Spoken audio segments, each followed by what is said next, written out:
नश्यन्ति सिद्ध्यन्ति च मनोरथाः। जन्माद्यस्य यतोऽन्वयादितरतश्चार्थेष्वभिज्ञस्वराट् तेने ब्रह्महृदाय आदिकवये यन्ति यं सूरयः। तेजो वारिकृतां यथा विनिमयो यत्र त्रिसर्गो मृषा धाम्ना स्वेन सदा निरस्तकुहकं सत्यं परं धीमहि। नमामि व्यासदासस्य पूर्णबुद्धेः पदाम्बुजे न तामरशिरो रत्नराजिनीराजिते सदा। अस्मद्गुरुसमारम्भां टीकाकृत्पादमध्यगाम् श्रीमदाचार्यपर्यन्तां वन्दे गुरुपरम्पराम्। नारायणं नमस्कृत्य नरं चैव नरोत्तमं देवीं सरस्वतीं व्यासं ततो ग्रन्थमुदीरये। श्रीगुरुभ्यो नमः। हरि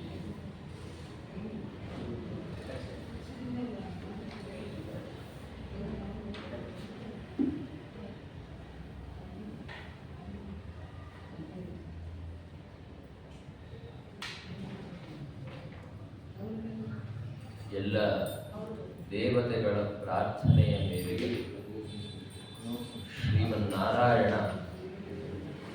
ಅವರಿಗೆ ಆಶ್ವಾಸನೆಯನ್ನು ಕೊಟ್ಟಿದ್ದ. ಹಿರಣ್ಯಕಶಿಪುವಿಗೆ ಮುಂದೆ ಹೋಗಿ ಒಬ್ಬ ಮಗ ಹುಟ್ಟುತ್ತಾನೆ. ಅವನು ಪರಮ ಭಗವದ್ಭಕ್ತನಾಗಿರ್ತಾನೆ. ಅವನ ವಿಷಯದಲ್ಲಿ ಯಾವಾಗ ಈ ಅಸುರ ಅಪರಾಧವನ್ನು ಮಾಡುತ್ತಾನೆ, ಆವಾಗ ನಾನು ಅವನನ್ನು ಸಂಹಾರ ಮಾಡುತ್ತೀನಿ ಅಂತ ಪರಮಾತ್ಮ ಆಶ್ವಾಸನೆಯನ್ನು ಕೊಟ್ಟಿದ್ದ. ಅದಕ್ಕೆ ಅನುಸಾರವಾಗಿಯೇ ಮುಂದೆ ಹೋಗಿ ಪ್ರಹ್ಲಾದನ ಜನ್ಮವಾದದ್ದು. ಪ್ರಹ್ಲಾದ ಸ್ವತಃ ತಾನು ಅಸುರ ಜಾತಿಯವನಾಗಿದ್ದರು. ಯಾವುದೇ ಆಸುರ ಸ್ವಭಾವ ಅವನಲ್ಲಿ ಇರಲಿಲ್ಲ.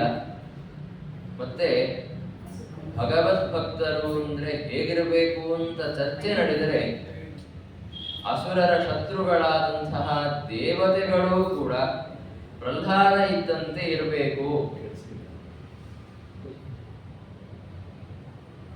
ಪ್ರಹ್ಲಾದ ಇದ್ದಂತೆ ಇರಬೇಕು ಅಂತ ಹೇಳುವಷ್ಟು ಅತ್ಯಂತ ಉತ್ತಮನಾದ ಭಗವದ್ಭಕ್ತ ಅವನಾಗಿದ್ದಾನೆ.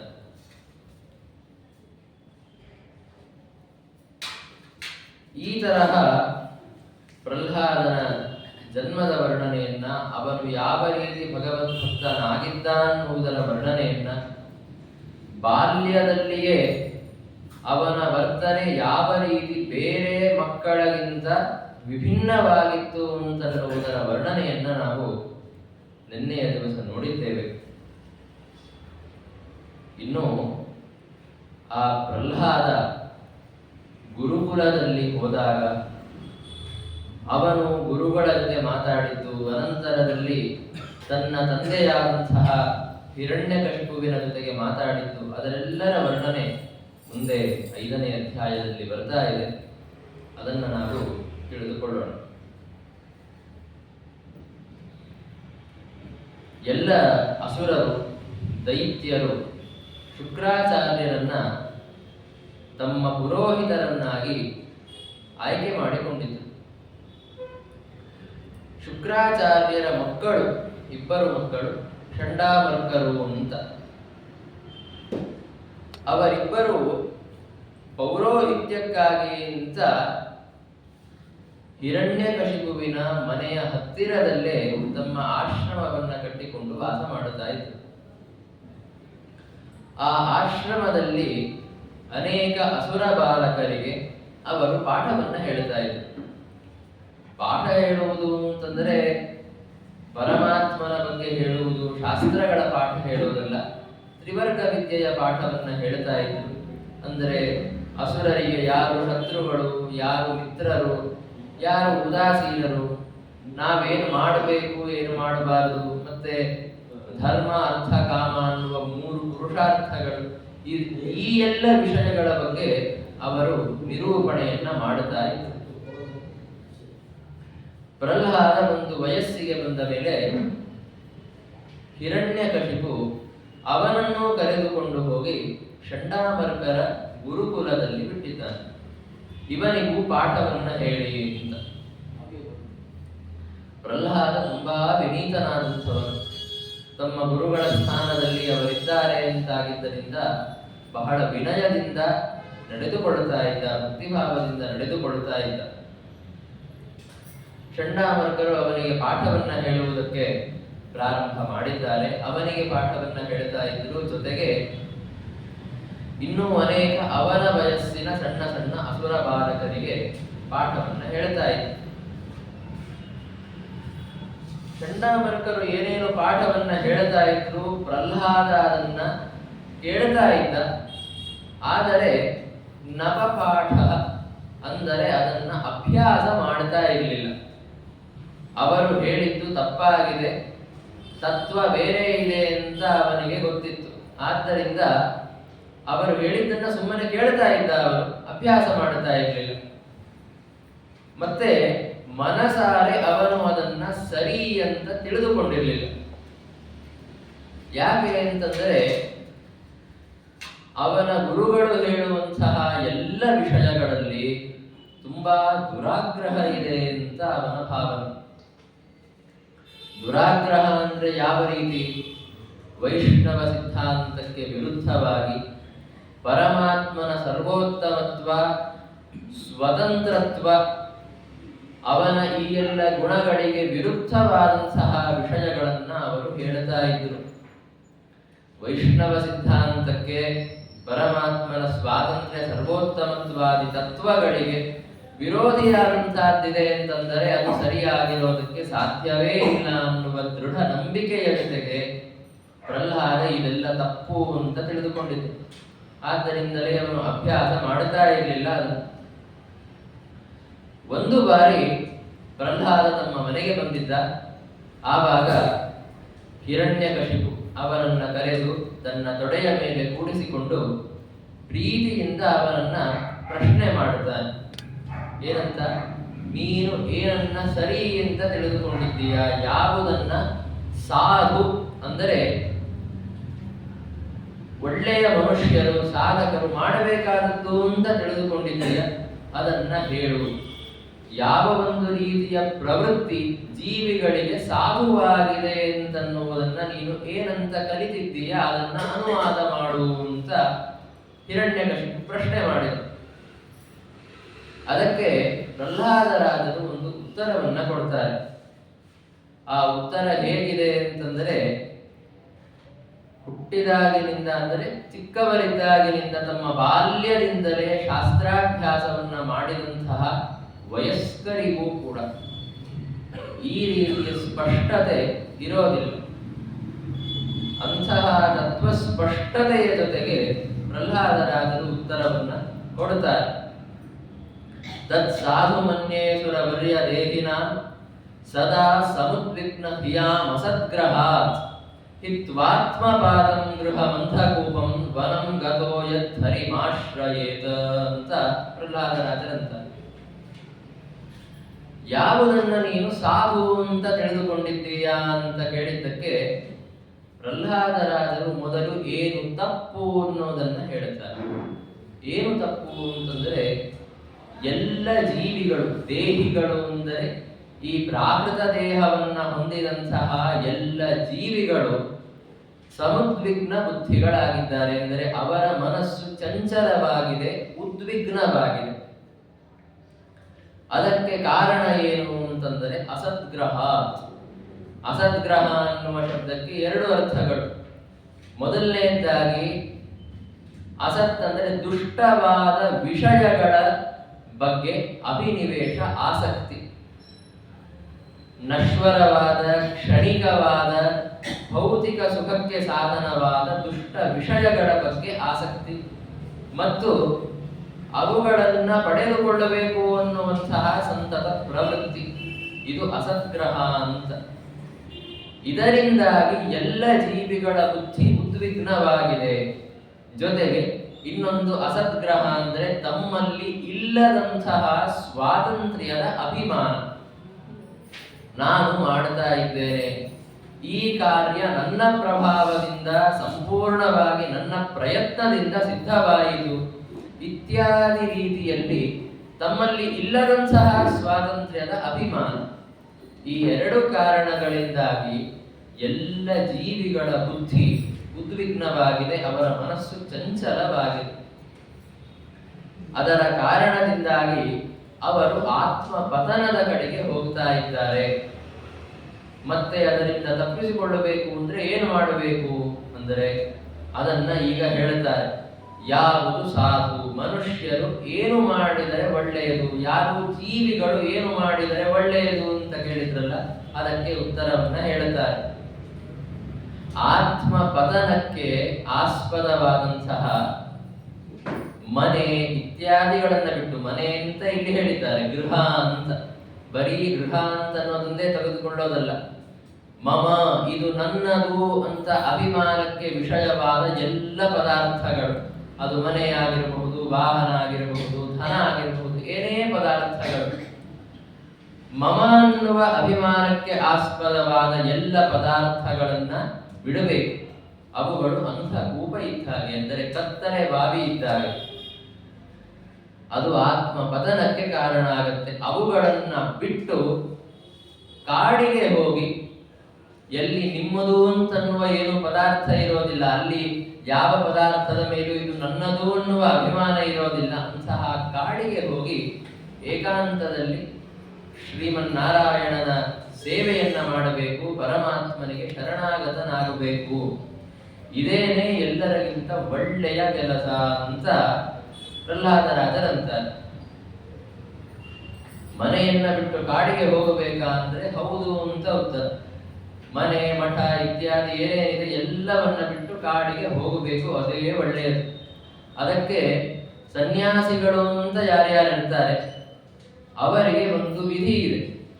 ಅವರು ಯಾವುದೇ ಗ್ರಾಮ ನಗರದಲ್ಲಿ ಪ್ರವೇಶ ಮಾಡುವಂತಿಲ್ಲ. ಅವರೆಲ್ಲ ಎಲ್ಲಿರಬೇಕು ಅಂತಂದರೆ ಗ್ರಾಮದಕ್ಕಿಂತ ಕೆಲವು ಕ್ರೋಶ ದೂರದಲ್ಲಿ ಯಾವುದಾದರೂ ಒಂದು ದೇವಾಲಯವೋ ಆಶ್ರಮವೋ ಮಠವೋ ಇದ್ದ ಸ್ಥಾನದಲ್ಲಿ ಅಲ್ಲಿ ಅವರು ಇಳಿದುಕೊಳ್ಳಬೇಕು. ಅಲ್ಲಿಂದಲೇ ಮುಂದಿನ ಗ್ರಾಮಕ್ಕೆ ಹೋಗಿಬಿಡಬೇಕು. ಅವರು ಒಂದು ನಗರದ ಮಧ್ಯದಲ್ಲಿ ಬಂದು ವಾಸ ಮಾಡುವುದು ಅಂತನ್ನೋದು ಸರಿಯಲ್ಲ ಅಂತ ಹೇಳ್ತಾರೆ. ಅದಕ್ಕೆ ನಾವು ನೋಡ್ತೇವೆ ಇಲ್ಲಿ ಸುಮಧ್ವ ವಿಜಯಾದಿಗಳಲ್ಲಿ ಶ್ರೀಮದ್ ಆಚಾರ್ಯರ ಪ್ರಯಾಣದ ವರ್ಣನೆಯಲ್ಲಿ ಎಲ್ಲಿಯೂ ಕೂಡ ಅವರು ನಗರದ ಮಧ್ಯದಲ್ಲಿ ಒಂದು ವಾಸ ಮಾಡಿದರು ಅಂತ ನಮಗೆ ಕಾಣೋದಿಲ್ಲ. ಅವರು ಈ ಗುಡಿಯಲ್ಲಿ ತಂಗಿದ್ರು, ಅದರ ನಂತರದಲ್ಲಿ ಮುಂದೆ ಇನ್ನೊಂದು ದೇವಾಲಯಕ್ಕೆ ಹೋಗಿ ತಂಗಿದ್ರು. ಎಲ್ಲ ದೇವಾಲಯಗಳು ರಾಜಧಾನಿ ಅಂತ ಏನಿರುತ್ತೆ, ನಗರ ಪ್ರದೇಶ ಅಂತ ಏನಿರುತ್ತೆ, ಅದಕ್ಕಿಂತ ಸ್ವಲ್ಪ ದೂರದಲ್ಲಿದ್ವು ಅಂತ ಕಾಣುತ್ತೇವೆ. ಅಂದರೆ ಭಕ್ತರಿಗೆ ಬರಲಿಕ್ಕೆ ಅನುಕೂಲ ಆಗಬೇಕು, ಆದರೆ ಅವರು ಸ್ವತಃ ನಗರದಲ್ಲಿ ಪ್ರವೇಶ ಮಾಡುವಂತಿಲ್ಲ. ಈ ರೀತಿಯಾಗಿ ಮನೆ ಮಠ ಎಲ್ಲವನ್ನ ಬಿಟ್ಟು ಕಾಡಿಗೆ ಹೋಗಿ ಬಿಡೋದೇ ಒಳ್ಳೆಯದು. ಒಂದು ಪಕ್ಷ ಹಾಗೆ ಮಾಡ್ಲಿಕ್ಕಾಗೋದಿಲ್ಲ, ಅಷ್ಟು ಒಂದೇ ಪಟ್ಟಿಗೆ ಮಾಡ್ಲಿಕ್ಕಾಗೋದಿಲ್ಲ ಅಂತಂದ್ರೆ ಈ ಮನೆ ಮಠ ಇತ್ಯಾದಿ ಎಲ್ಲ ವಿಷಯಗಳ ಬಗ್ಗೆ ಕಡೆಯ ಪಕ್ಷ ನಮ್ಮ ಅಭಿಮಾನವನ್ನ ಪರಿತ್ಯಾಗ ಮಾಡಬೇಕು. ಮತ್ತೆ ವನಕ್ಕೆ ಹೋಗಬೇಕು ಅಂದರೆ, ವನ ಅಂತಂದರೆ ವ್ಯಾಸ ತತ್ವಜ್ಞರು ಬರೀತಾರೆ, ಸಜ್ಜನರ ಸಂಘವನ್ನ ಮಾಡಬೇಕು ಅಂತ ಅಭಿಪ್ರಾಯ. ಎಲ್ಲ ಈ ಮನೆ ಇತ್ಯಾದಿ ಅಭಿಮಾನ ವಿಷಯ ಪದಾರ್ಥಗಳನ್ನ ನಮ್ಮದಲ್ಲ ಅಂತ ಅಭಿಮಾನ ಪರಿತ್ಯಾಗ ಮಾಡಿ ಸಜ್ಜನರ ಸಂಘವನ್ನ ಮಾಡಬೇಕು. ಮುಂದೆ ಅದರ ಪರಿಣಾಮವೂ ಒಂದೇ, ಪರಮಾತ್ಮನ ಸೇವೆಯನ್ನ ಮಾಡಬೇಕು, ಭಗವಂತನಿಗೆ ಶರಣಾಗತರಾಗಬೇಕು ಅಂತ. ಇದು ಒಬ್ಬ ಜೀವಿಗೆ ಅತ್ಯಂತ ಸಾಧುವಾದಂತಹ ಪ್ರವೃತ್ತಿ ಅಂತ ಪ್ರಹ್ಲಾದರಾಜರು ಹೇಳಿದರು. ಇದನ್ನ ಕೇಳಿದ ಹಿರಣ್ಯಕಶಿಪು ಕೇಳಿದ ಕೂಡಲೇ ಇದು ಯಾವ ರೀತಿಯ ಬುದ್ಧಿ ಭೇದ ಆಗಿದೆ ಇವನಿಗೆ ಅಂತ ಅವರ ಮನಸ್ಸಿನಲ್ಲಿ ವಿಚಾರ ಬಂತು. ಆದರೆ ತತ್ಕ್ಷಣದಲ್ಲಿ ಯಾವುದೇ ಪ್ರತಿಕ್ರಿಯೆ ಕೊಟ್ಟು ಅವನಿಗೆ ಬೈದು ಆ ತರಹ ಏನೋ ಮಾಡದೆ ನಗೋದಕ್ಕೆ ಪ್ರಾರಂಭ ಮಾಡಿದ. ಮಕ್ಕಳು ಪಾಪ ಪ್ರಹ್ಲಾದರಾಜರಿನ್ನೂ ಆವಾಗ ಚಿಕ್ಕ ಹುಡುಗರು, ಆದ್ದರಿಂದ ಮಕ್ಕಳು ಏನು ಕೇಳುತ್ತಾರೆ ಅದನ್ನ ಕಲಿತು ಬಿಡುತ್ತಾರೆ. ಏನೋ ಕಲಿತಿದ್ದಾನೆ ಪಾಪ ಸಣ್ಣ ಹುಡುಗ, ಮುಂದೆ ಹೋಗಿ ಸರಿಯಾಗಿ ಎಲ್ಲವನ್ನ ತಿಳಿದುಕೊಳ್ತಾನೆ ಅಂತ ಈ ಭಾವನೆಯಿಂದ ನಕ್ಕು ಅವನನ್ನ ಕಳಿಸಿಬಿಟ್ಟ. ಆಮೇಲೆ ಚಂಡಾಮರ್ಕನನ್ನ ಕರೆದು ಅವರಿಗೆ ನಿರ್ದೇಶನವನ್ನ ಕೊಡ್ತಾನೆ, ಸೂಚನೆಯನ್ನ ಕೊಡ್ತಾನೆ.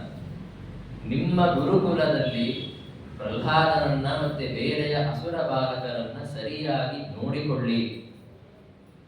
ಅವರಿಗೆ ಯೋಗ್ಯವಾದಂತಹ ತ್ರಿವರ್ಗ ವಿದ್ಯೆಯೇ ಮೊದಲಾದ ಶಾಸ್ತ್ರಗಳನ್ನ ಹೇಳಿಕೊಡಿ. ಯಾರೇ ಪ್ರಚ್ಛನ್ನರಾಗಿ ಎಂದರೆ ಗುಪ್ತ ರೂಪದಲ್ಲಿ ಬಂದು ವಿಷ್ಣು ಪಕ್ಷದ ವೈಷ್ಣವ ಸಿದ್ಧಾಂತದ ಸಮರ್ಥಕರು ಬಂದು ಪ್ರಹ್ಲಾದನಿಗಾಗಲಿ ಬೇರೆಯ ಅಸುರ ಬಾಲಕರಿಗಾಗಲಿ ಬುದ್ಧಿಭೇದವನ್ನು ಹುಟ್ಟಿಸಬಾರದು, ಅವರ ತಲೆ ಕೆಡಿಸಬಾರದು, ಹಾಗೆ ನೋಡಿಕೊಳ್ಳಿ. ಆ ರೀತಿ ಮಾಡುವುದು ನಿಮ್ಮ ಜವಾಬ್ದಾರಿ ಅಂತ ಹಿರಣ್ಯಕಶಿಪು ಚಂಡಾಮರ್ಕರಿಗೆ ಹೇಳಿ ಕಳುಹಿಸಿದ್ದಾನೆ. ಅವರ ಜೊತೆ ಪ್ರಹ್ಲಾದನನ್ನ ಮತ್ತೆ ಕಳುಹಿಸಿದ. ಪ್ರಹ್ಲಾದನನ್ನ ತಮ್ಮ ಗುರುಕುಲಕ್ಕೆ ಕರೆದುಕೊಂಡು ಬಂದರು. ಅವರು ಬಂದು ಅವನನ್ನ ಪ್ರಶ್ನೆ ಕೇಳುತ್ತಾರೆ.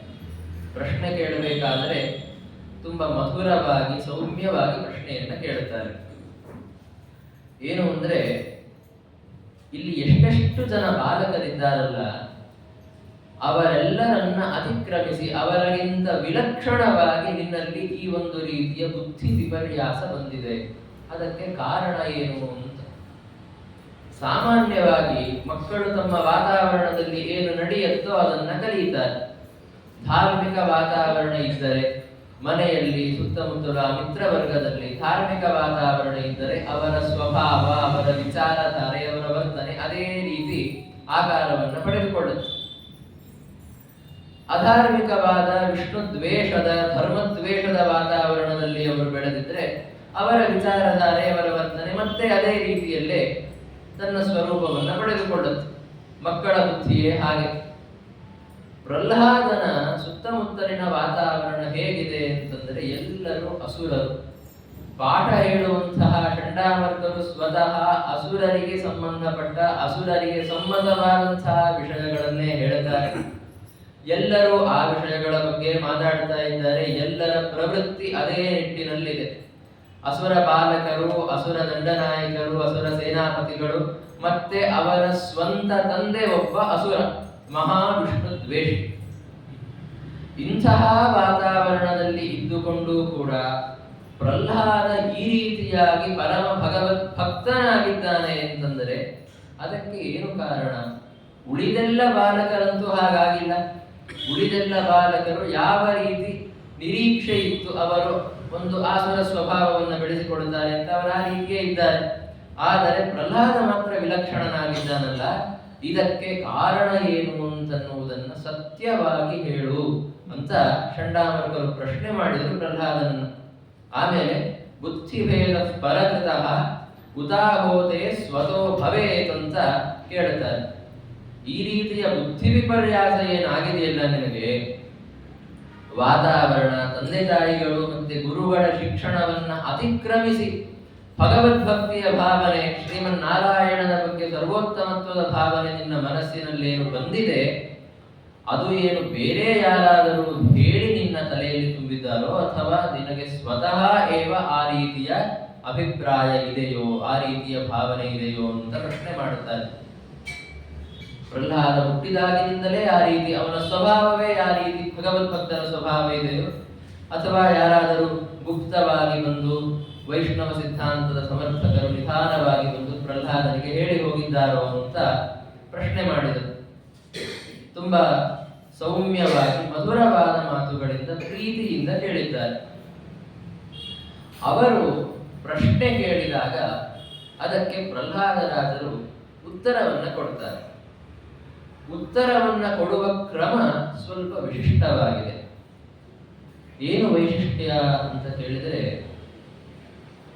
ಉತ್ತರದ ರೂಪದಲ್ಲಿ ಅವರು ಪರಮಾತ್ಮನ ಸ್ತೋತ್ರವನ್ನ ಮಾಡ್ತಾ ಇದ್ದಾರೆ.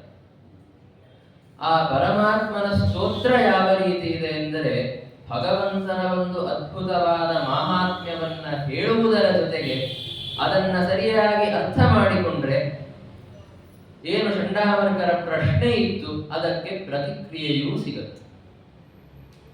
ಪ್ರಹ್ಲಾದರಾಜರ ಮಾತು ಮುಂದಿದೆ. ಪರಃ ಸ್ವಶ್ಚೇತ್ಯಸದ್ಗ್ರಾಹ ಪುಂಸಾಂ ಯನ್ಮಾಯಯಾ ಕೃತಃ ವಿಮೋಹಿತ ಧಿಯಾಂ ದೃಷ್ಟಃ ತಸ್ಮೈ ಭಗವತೆ ನಮಃ ಅಂತ. ಈ ಒಂದು ಸ್ತೋತ್ರದಲ್ಲಿ ಪರಮಾತ್ಮನ ಮಾಯೆ ಎಂಥ ಅದ್ಭುತವಾದಂತಹದ್ದು ಅಂತ ವರ್ಣನೆಯನ್ನ ಪ್ರಹ್ಲಾದರಾಜರು ಮಾಡುತ್ತಾರೆ. ಭಗವಂತನ ಮಾಯೆ ಅಂದ್ರೆ ಏನೋ ಮಾಟ ಮಂತ್ರ ಅಂತ ಹಾಗೆ ತೆಗೆದುಕೊಳ್ಳಬಾರದು. ಮಾಯಾ ಅಂತಂದರೆ ಪರಮಾತ್ಮನ ಇಚ್ಛೆ ಅಂತ ಅರ್ಥ.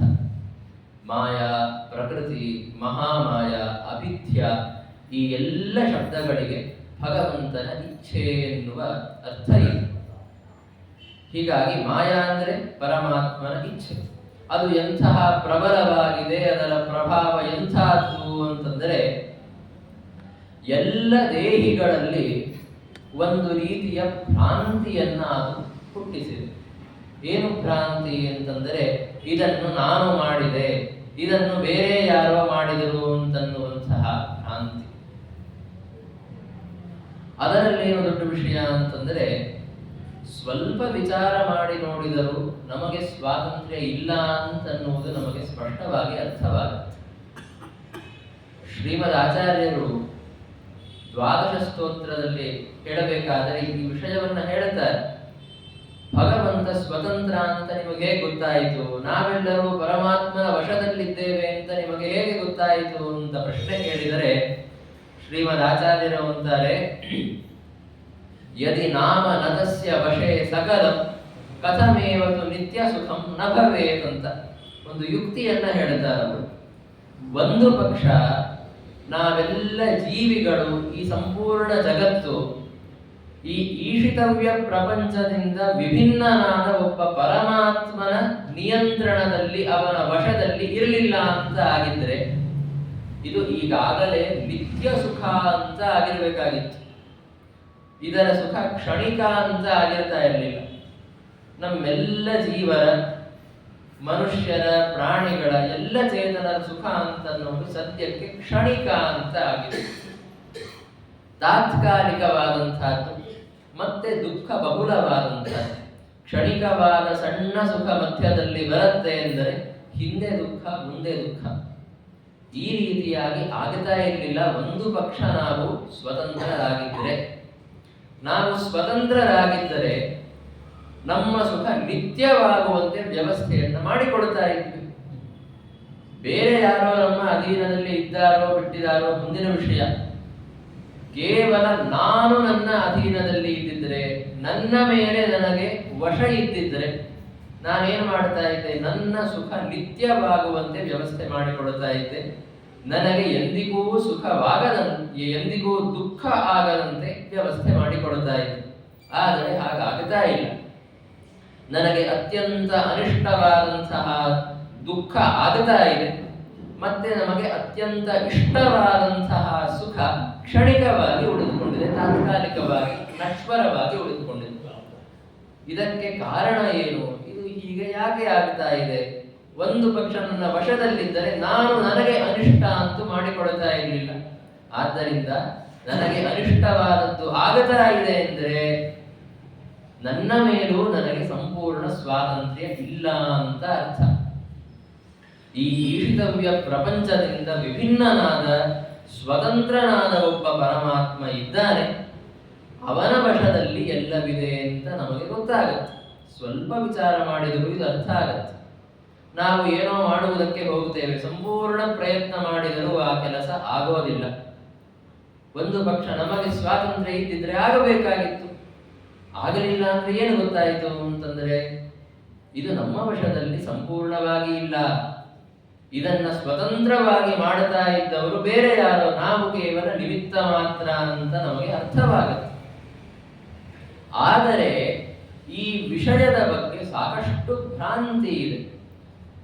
ಇಷ್ಟೆಲ್ಲ ಆಲೋಚನೆಯನ್ನ ಮಾಡಿದ ಮೇಲೂ ಕೂಡ ಇದನ್ನು ನಾನು ಮಾಡಿದೆ, ಇದನ್ನು ಬೇರೆ ಯಾರು ನನ್ನ ಮಿತ್ರ ಮಾಡಿದ ಅಂತ ಈ ರೀತಿಯಾದ ವ್ಯವಹಾರಗಳು, ಭ್ರಮಗಳು ಜೀವರಲ್ಲಿ ಯಾವಾಗಲೂ ಇದ್ದೇ ಇರುತ್ತೆ.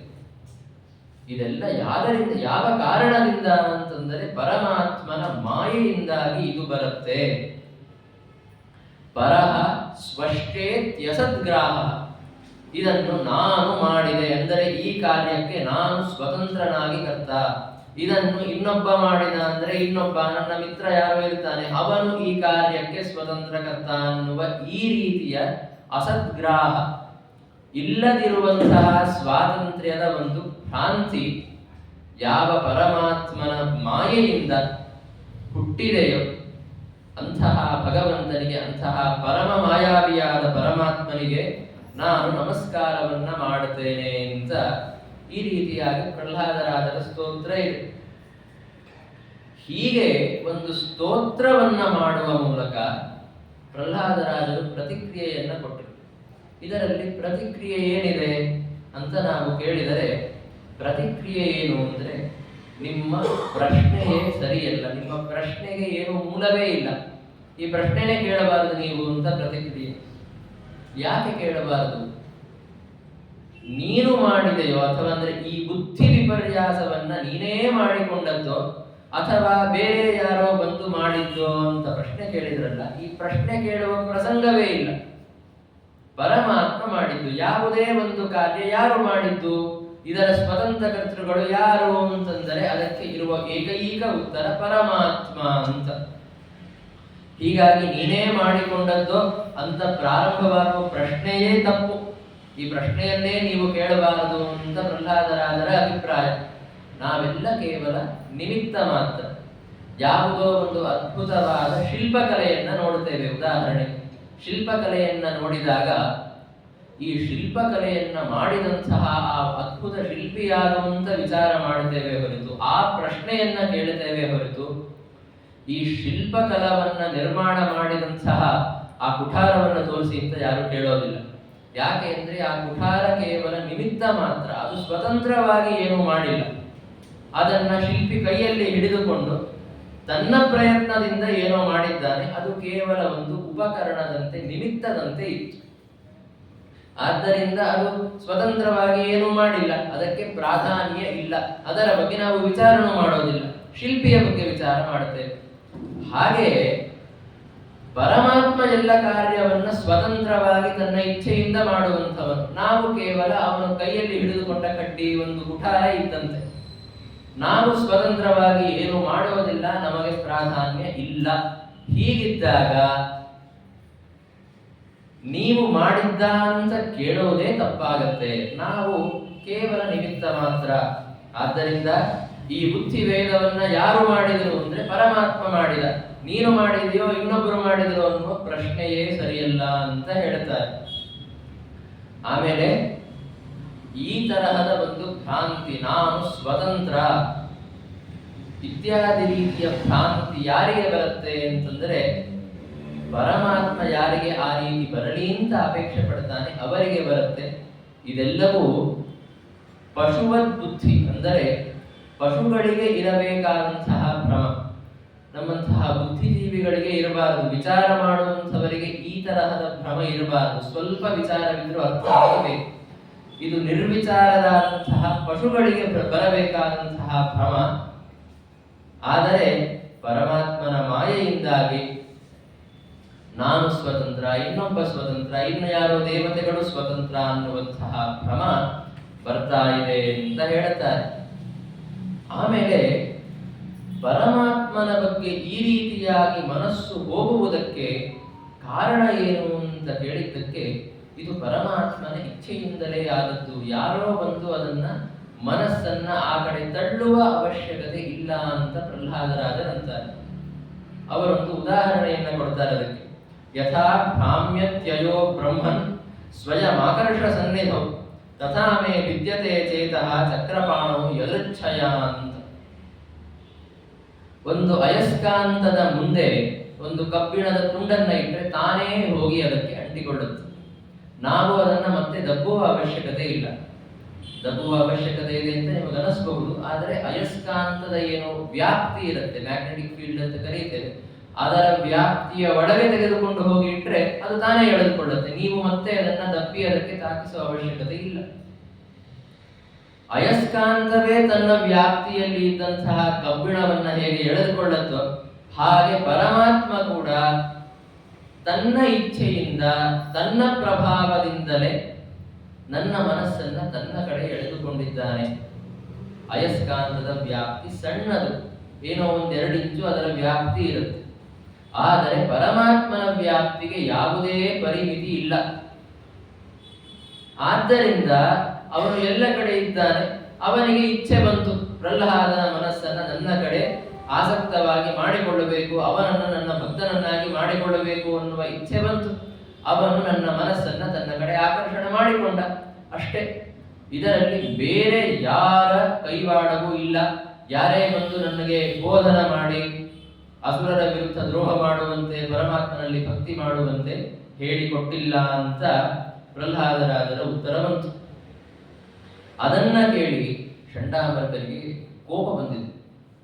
ಕೋಪದಿಂದ ಅವರು ಕೂಗಾಡುವುದಕ್ಕೆ ಪ್ರಾರಂಭ ಮಾಡಿದರು. ಪ್ರಹ್ಲಾದರಾಜರನ್ನ ಬೈಯುವುದಕ್ಕೆ ಪ್ರಾರಂಭ ಮಾಡಿದರು. ಬೈಬೇಕಾದ್ರೆ ಹೇಳ್ತಾರೆ ನೋಡಿ, ಕೋಲು ತಗೊಂಬ ಹೊಡಿತೇನೆ ಅಂತ. ಹಾಗೆ ಬಿದರನ್ನು ತೆಗೆದುಕೊಂಡು ಬಾ, ಇವನು ಹೊಡಿಬೇಕು. ಇವನು ದೈತ್ಯ ಕುಲದಲ್ಲಿ ವಿಷದ್ರುಮದಂತೆ, ಮುಳ್ಳಿನ ಗಿಡದಂತೆ ಹುಟ್ಟಿದ್ದಾನೆ.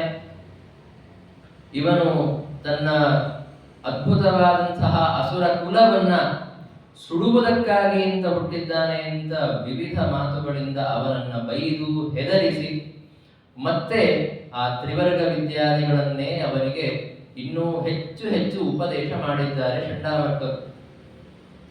ಹೀಗೆ ಅವನಿಗೆ ತುಂಬಾ ಉಪದೇಶವನ್ನ ಮಾಡಿ, ಅಸುರ ಸಮ್ಮತವಾದ ವಿಷಯಗಳನ್ನ ತುಂಬಾ ಉಪದೇಶ ಮಾಡಿದ ಮೇಲೆ ಅವನನ್ನ ಮತ್ತೆ ಕರೆದುಕೊಂಡು ಹೋದ್ರು ಹಿರಣ್ಯಕಶಿಪುವಿನ ಹತ್ತಿರ. ಕರೆದುಕೊಂಡು ಹೋದ್ರು. ಪ್ರಹ್ಲಾದರಾದರು ಮತ್ತೆ ತಮ್ಮ ತಂದೆಯಂತಾಗಿದ್ದರಿಂದ ಹೋಗಿ ನಮಸ್ಕಾರವನ್ನ ಮಾಡಿದ್ದಾರೆ. ನಮಸ್ಕಾರವನ್ನ ಮಾಡಿದಾಗ ಅವರ ತಂದೆಯವರನ್ನ ಕರೆದುಕೊಂಡು ತೊಡೆಯ ಮೇಲೆ ಮತ್ತೆ ಕೂಡಿಸಿಕೊಂಡು ಆಲಿಂಗನ ಮಾಡಿಕೊಂಡರು. ಆಲಿಂಗನ ಮಾಡಿಕೊಂಡು ಪ್ರೀತಿಯಿಂದ ಮತ್ತೆ ಅದೇ ಪ್ರಶ್ನೆಯನ್ನ ಕೇಳುತ್ತಾರೆ. ಯಾವ ಒಂದು ವಿಷಯವನ್ನ ನೀನು ಕಲಿತಿದ್ದೀಯ ಅದನ್ನ ಹೇಳು. ಏನಾದರೂ ಉತ್ತಮ ವಿಷಯವನ್ನ ನಿನ್ನ ಗುರುಗಳು ಹೇಳಿಕೊಟ್ಟಿರ್ತಾರೆ, ಅದನ್ನ ಸ್ವಲ್ಪ ಅನುವಾದ ಮಾಡು ಅಂತ ಕೇಳಿದ ಹಿರಣ್ಯಕಶಿಪು.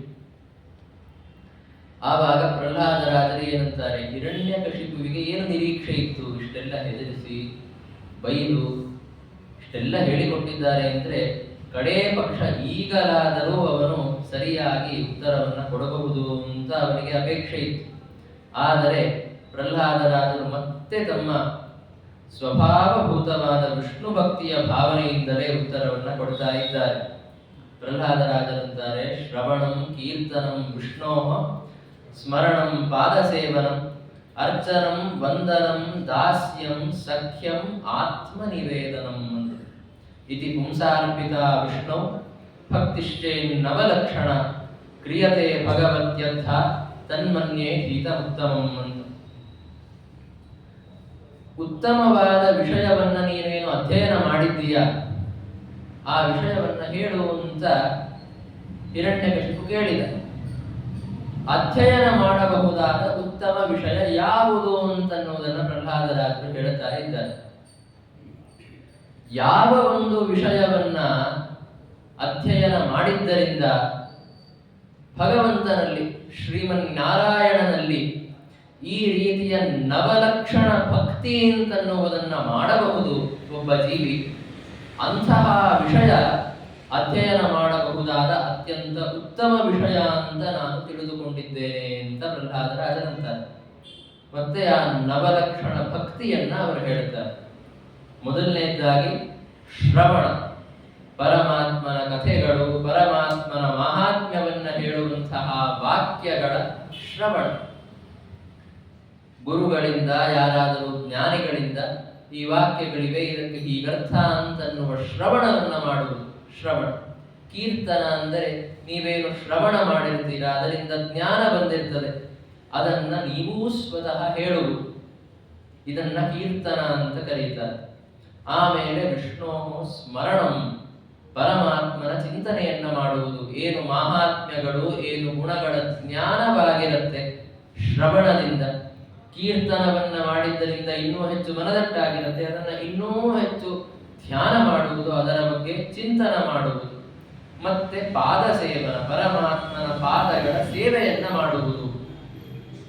ಆಮೇಲೆ ಅರ್ಚನ ಅಂದರೆ ಪೂಜೆಯನ್ನ ಮಾಡುವುದು. ತುಳಸಿ, ಗಂಧ, ತತ್ತತ್ ಕಾಲೋದ್ಭವವಾದಂತಹ ಪತ್ರ ಪುಷ್ಪಾದಿಗಳು, ಅವುಗಳಿಂದ ಭಗವಂತನ ಪೂಜೆಯನ್ನ ಮಾಡುವುದು. ಆಮೇಲೆ ವಂದನ, ವಂದನ ಅಂದರೆ ಅಭಿವಾದನ ಮಾಡುವುದು, ನಮಸ್ಕಾರ ಮಾಡುವುದು ಅನ್ನುವ ಅರ್ಥವಿದೆ. ಅದು ಬಿಟ್ಟರೆ ಆ ಧಾತುವಿಗೆ ಸ್ತೋತ್ರ ಮಾಡುವುದು ಅನ್ನುವ ಅರ್ಥವೂ ಇದೆ. ಆದ್ದರಿಂದ ವಂದನ ಅಂದರೆ ಸ್ತೋತ್ರ ಅನ್ನುವ ಅರ್ಥವನ್ನ ಇಟ್ಟುಕೊಳ್ಳಿ. ಅಂದರೆ ವಾಚನಿಕವಾದಂತಹ ಪೂಜೆ, ಪರಮಾತ್ಮನ ವಾಚನಿಕವಾದ ಸೇವೆ. ಆಮೇಲೆ ದಾಸ್ಯ, ಪರಮಾತ್ಮನಿಗೆ ನಾನು ದಾಸನಾಗಿದ್ದೇನೆ ಎನ್ನುವಂತಹ ಒಂದು ಚಿಂತನೆ, ಆ ಅನುಸಂಧಾನ. ಯಾಕೆ ಎಂದರೆ ದಾಸ್ಯ ಅಂತನ್ನುವುದು ನೀವು ಮಾಡುವಂತಹದ್ದಲ್ಲ. ನೀವು ಯಾವಾಗಲೂ ಪರಮಾತ್ಮನ ದಾಸರಾಗಿಯೇ ಇದ್ದೀರಾ. ನೀವು ತಿಳಿದುಕೊಳ್ಳಿ, ಇಲ್ಲ ನಿಮಗೆ ಗೊತ್ತಿಲ್ಲದೆ ಇರಬಹುದು. ನಾನು ಸ್ವತಂತ್ರ ಅಂತನ್ನುವ ಭ್ರಮ ನಿಮಗಿರಬಹುದು, ಅಥವಾ ನಾನು ಪರಮಾತ್ಮನ ದಾಸ ಅನ್ನುವ ಸ್ಪಷ್ಟ ಜ್ಞಾನ ನಿಮಗಿರಬಹುದು. ಆದರೆ ನೀವು ಪರಮಾತ್ಮನ ದಾಸರು ಅನ್ನುವ ವಿಷಯ ಬದಲಾಗುವುದಿಲ್ಲ. ಆದ್ದರಿಂದ ಅನುಸಂಧಾನ ಮುಖ್ಯ. ನಾನು ಪರಮಾತ್ಮನ ದಾಸ ಅನ್ನುವ ಸ್ಪಷ್ಟವಾದ ಅನುಸಂಧಾನ. ಆಮೇಲೆ ಸಖ್ಯ, ಸಖ್ಯ ಅಂದರೆ ಸ್ನೇಹ ಅಂತ ಅರ್ಥ. ಭಕ್ತಿಯಲ್ಲಿ ಅತ್ಯಂತ ಮುಖ್ಯವಾದ ಅಂಶವೇ ಸ್ನೇಹ. ಆ ಸ್ನೇಹ ಮತ್ತೆ ಆತ್ಮನಿವೇದನ ಅಂತ. ಆತ್ಮನಿವೇದನ ಅಂದ್ರೆ ಏನು? ಶ್ರೀಮದ್ ಆಚಾರ್ಯರು ಬರೆಯುತ್ತಾರೆ, ಆತ್ಮಸ್ಥತ್ವೇನ ವೇದನಂ ಅಂತ. ಪರಮಾತ್ಮ ನನ್ನಲ್ಲಿ ಇದ್ದಾನೆ ಅನ್ನುವಂತಹ ಜ್ಞಾನ. ಮುಕ್ತಸ್ಯಾಪಿ ಮಮಾಂತಸ್ಥಃ ನಿಯಂತೈವ ಹರಿಸ್ಸದ ಇತಿ ಜ್ಞಾನಂ ಸಮುದ್ದಿಷ್ಟಂ ಸಮ್ಯಗಾತ್ಮ ನಿವೇದನಂ ಅಂತ ಹೇಳ್ತಾರೆ.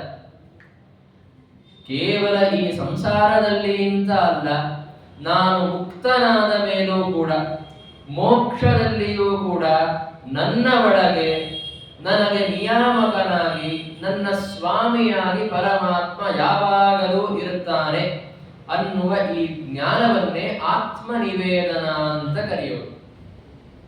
ಈ ರೀತಿಯಾದ ನವಲಕ್ಷಣಗಳಿವೆ, ಭಕ್ತಿಯ ನವಲಕ್ಷಣಗಳಿವೆ. ಶ್ರವಣ, ಕೀರ್ತನ, ಸ್ಮರಣ, ಪಾದಸೇವನ, ಅರ್ಚನ, ವಂದನ, ದಾಸ್ಯ, ಸಖ್ಯ ಮತ್ತೆ ಆತ್ಮನಿವೇದನ ಅಂತ. ಈ ನವಲಕ್ಷಣಗಳಿಂದ ಕೂಡಿದಂತಹ ಭಕ್ತಿ ಒಬ್ಬ ಜೀವಿಗೆ ಬರಬೇಕು ಪರಮಾತ್ಮನ ಬಗ್ಗೆ. ಈ ತರಹದ ಭಕ್ತಿ, ನವವಿಧ ಭಕ್ತಿ ಅಂತ ಏನು ಹೇಳ್ತೇವೆ, ಈ ಭಕ್ತಿ ಯಾವ ವಿಷಯದ ಅಧ್ಯಯನದಿಂದ, ಯಾವ ವಿಷಯದ ಜ್ಞಾನದಿಂದ ಬರಬಹುದೋ ಆ ವಿಷಯವನ್ನ ಅಧ್ಯಯನ ಮಾಡಬೇಕಾದ ಅತ್ಯಂತ ಉತ್ತಮ ವಿಷಯ ಅಂತ ನಾನು ಭಾವಿಸ್ತೇನೆ.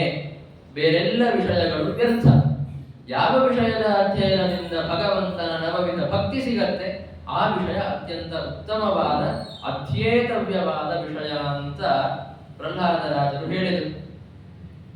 ಇದನ್ನ ಕೇಳಿ ಕಡೆಗೆ ಹಿರಣ್ಯಕಶಿಪುವಿಗೆ ಕ್ರೋಧ ಬಂದಿದೆ.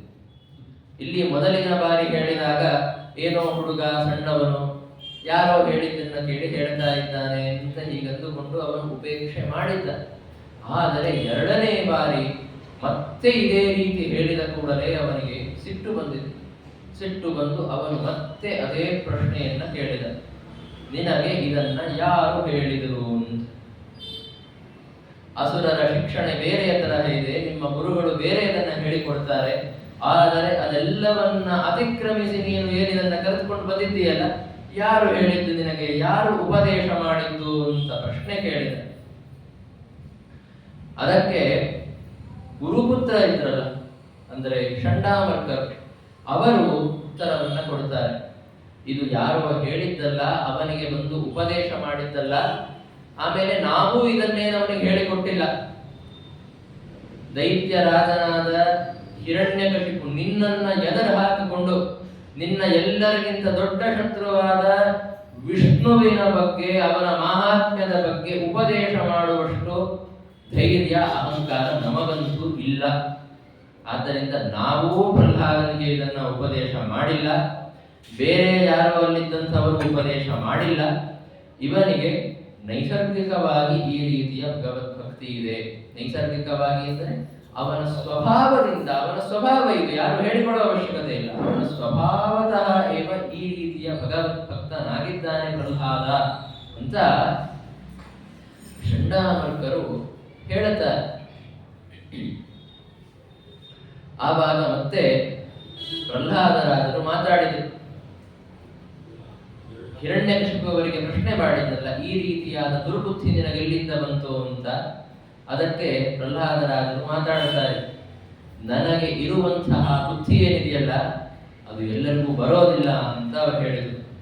ಮತಿರ್ನ ಕೃಷ್ಣೇ ಪರತ ಸ್ವತೋಪಿವ ಮಿಥೋ ವಿಪತ್ಯೇತ ಗೃಹ ವ್ರತಾನ ಅದಾಂತ ಗೋಭಿರ್ವಿಷತಾಂತ ಮಿಶ್ರಂ ಪುನಃ ಪುನಶ್ಚರ್ವಿತ ಚರ್ವಣಾನ ಅಂತ ಹೇಳುತ್ತಾರೆ. ಪರಮಾತ್ಮನಲ್ಲಿ ಆಸಕ್ತವಾದ ಈ ರೀತಿಯ ಬುದ್ಧಿ ಬರೋದು ಅಂತನ್ನೋದು ಎಲ್ಲರಿಗೂ ಸಾಧ್ಯವಿಲ್ಲ. ಅದರಲ್ಲೂ ಗೃಹವ್ರತರಾದಂಥವರು ತಮ್ಮ ಪರಿವಾರ, ಆಯಾ ವಿಷಯಗಳು, ಅವುಗಳಲ್ಲೇ ಆಸಕ್ತರಾದಂಥವರೇನಿರ್ತಾರೆ ಅವರಿಗೆ ಸ್ವತಃ ಆಗಲಿ ಅಥವಾ ಬೇರೆ ಯಾರೋ ಉಪದೇಶದಿಂದ ಆಗಲಿ, ಬೇರೆ ಯಾರೋ ಉಪದೇಶ ಮಾಡಿದರು ಅಂತನ್ನುವ ಕಾರಣದಿಂದ ಆಗಲಿ, ಅಥವಾ ಯಾರೋ ಇಬ್ಬರು ಸ್ವತಃ ತಾವೇ ಮಾತಾಡ್ಕೊಂಡು ಬಂತು ಅಂತ ಆಗಲಿ ಬರೋದಿಲ್ಲ. ಈ ರೀತಿಯಾಗಿದ್ದಂಥವರಿಗೆ ಎಂದಿಗೂ ಪರಮಾತ್ಮನಲ್ಲಿ ಬುದ್ಧಿ ಅಂತನ್ನುವುದು ಬರೋದಿಲ್ಲ. ಪರಮಾತ್ಮನಲ್ಲಿ ಅವರ ಮನಸ್ಸು ಆಸಕ್ತವಾಯಿತು ಅಂತ ಆಗೋದಿಲ್ಲ. ಯಾಕೆ ಅಂತಂದರೆ ಅವರು ಅದಾಂತ ಗೋಭಿ ವಿಷತಾಂ ತಮಿಶ್ರಂ ಅಂತ. ಅದಾಂತ ಗೋಭಿ ನಿಗ್ರಹ ಇಲ್ಲದಂತಹ ಇಂದ್ರಿಯಗಳಿಗೆ ಪರವಶರಾಗಿ ಅವರು ಈ ಸಂಸಾರದಲ್ಲಿ, ತಮಿಸ್ರ ಅಂದರೆ ಸಂಸಾರ ಅಂತ ಅರ್ಥ, ಆ ಅಜ್ಞಾನಮಯವಾದಂತಹ ಸಂಸಾರದಲ್ಲಿ ಅವರು ಅಭಿನಿವಿಷ್ಟರಾಗಿದ್ದಾರೆ. ಮತ್ತೆ ಅವರು ಚರ್ವಿತ ಚರ್ವಣವನ್ನ ಮಾಡುತ್ತಾ ಇದ್ದಾರೆ. ಅಂದರೆ ಹಸುಗಳು ಯಾವ ರೀತಿ ಮಾಡುತ್ತೆ, ಹಸುಗಳು ಮತ್ತೆ ಈ ಎಮ್ಮೆ ಇತ್ಯಾದಿ ಎಲ್ಲ ಪ್ರಾಣಿಗಳು ಹುಲ್ಲು ತಿಂದ ಮೇಲೆ ಅದನ್ನೇ ಮತ್ತೆ ಮತ್ತೆ ತಿನ್ನುತ್ತಾ ಇರುತ್ತೆ. ಒಂದು ಬಾರಿ ತಿಂದಿದ್ದನ್ನೇ ಮತ್ತೆ ಬಾಯಿಗೆ ತೆಗೆದುಕೊಂಡು ಅದನ್ನೇ ಚರ್ವಣ ಮಾಡುತ್ತೆ ಎನ್ನುವ ಒಂದು ಸ್ವಭಾವ ಆ ಪ್ರಾಣಿಗಳಿಗೆ ಇರುತ್ತೆ. ಮನುಷ್ಯರ ಸ್ವಭಾವವು ಸ್ವಲ್ಪ ಅದೇ ರೀತಿ ಇದೆ. ಇವರೂ ಚರ್ವಿತ ಚರ್ವಣವನ್ನೇ ಮಾಡುತ್ತಾ ಇದ್ದಾರೆ. ಸಂಸಾರದಲ್ಲಿ ಆಸಕ್ತರಾಗಿದ್ದಾರೆ ಅಂದ್ರೆ ಏನು, ಸಂಸಾರದಲ್ಲಿ ಪ್ರತಿ ದಿವಸ ಹೊಸ ಹೊಸ ರೀತಿಯ ಭೋಗಗಳನ್ನು ಮಾಡುತ್ತಾ ಇದ್ದಾರೆ ಹಾಗೇನಿಲ್ಲ, ಚರ್ವಿತ ಚರ್ವಣವನ್ನೇ ಮಾಡುತ್ತಾ ಇದ್ದಾರೆ. ಮಾಡಿದ ಭೋಗಗಳನ್ನೇ ಮತ್ತೆ ಮತ್ತೆ ಮಾಡುತ್ತಾ ಇದ್ದಾರೆ. ಈ ರೀತಿಯಾಗಿ ಚರ್ವಿತ ಚರ್ವಣವನ್ನ ಮಾಡುತ್ತಾ ಇಂದ್ರಿಯ ನಿಗ್ರಹವಿಲ್ಲದೆ ಸಂಸಾರದಲ್ಲಿ ಸಿಲುಕಿದಂತಹ ಜನರಿಗೆ ಈ ಪರಮಾತ್ಮನಲ್ಲಿ ಭಕ್ತಿ ಬರೋದಿಲ್ಲ. ಅವರೆಲ್ಲ ಏನು ಮಾಡುತ್ತಾ ಇರ್ತಾರೆ ಅಂದ್ರೆ ಪರಮಾತ್ಮ ಪರಮ ಪುರುಷಾರ್ಥನಾಗಿದ್ದಾನೆ ಎನ್ನುವುದನ್ನು ತಿಳಿದುಕೊಳ್ಳೋದಿಲ್ಲ. ಪರಮಾತ್ಮನನ್ನು ಹೊಂದುವುದಕ್ಕಾಗಿ ನಾವು ಪ್ರಯತ್ನ ಪಡಬೇಕು ಅಂತ ತಿಳಿದುಕೊಳ್ಳೋದಿಲ್ಲ. ಅವರೇನ್ ಮಾಡುತ್ತಾರೆ, ಬಾಹ್ಯ ವಿಷಯಗಳನ್ನೇ ತಮ್ಮ ಪುರುಷಾರ್ಥ ಅಂತ ತಿಳಿದುಕೊಂಡು ಬಿಡುತ್ತಾರೆ. ಹಾಗೆ ಯಾಕಾಗತ್ತೆ, ಮತ್ತೆ ಹಿಂದಿನ ವಿಷಯ ಅದಾಂತ ಗೋಪಿ ವಿಷತಾಂತ ಮಿಶ್ರಂ. ಅದಾಂತರು ಅಂದರೆ ಇಂದ್ರಿಯ ನಿಗ್ರಹ ಇಲ್ಲದಂತಹ ಜನರು. ಅವರ ಗೋಪಿ ಅಂದ್ರೆ ಅವರ ವಾಕ್ಯಗಳಿಂದಾಗಿ ಪ್ರಭಾವಿತರಾಗಿ ಅವರು ಸಂಸಾರದಲ್ಲಿ ಸಿಲುಕಿಕೊಂಡಿದ್ದಾರೆ. ನೀವೇ ಸ್ವತಂತ್ರರು, ನಿಮಗೆ ಇಲ್ಲಿ ಸುಖವಿದೆ, ಪರಮಾತ್ಮನ ಸ್ವಾತಂತ್ರ್ಯ ಸರ್ವಕರ್ತೃತ್ವಾದಿಗಳ ಬಗ್ಗೆ ಹೇಳೋ ಹಾಗಿಲ್ಲ, ಪರಮಾತ್ಮನ ಭಜನೆಯಿಂದ ಯಾವ ರೀತಿಯ ಉತ್ತಮ ಗತಿಯಾಗತ್ತೆ ಅಂತನ್ನುವುದನ್ನ ಹೇಳುವಂತಿಲ್ಲ.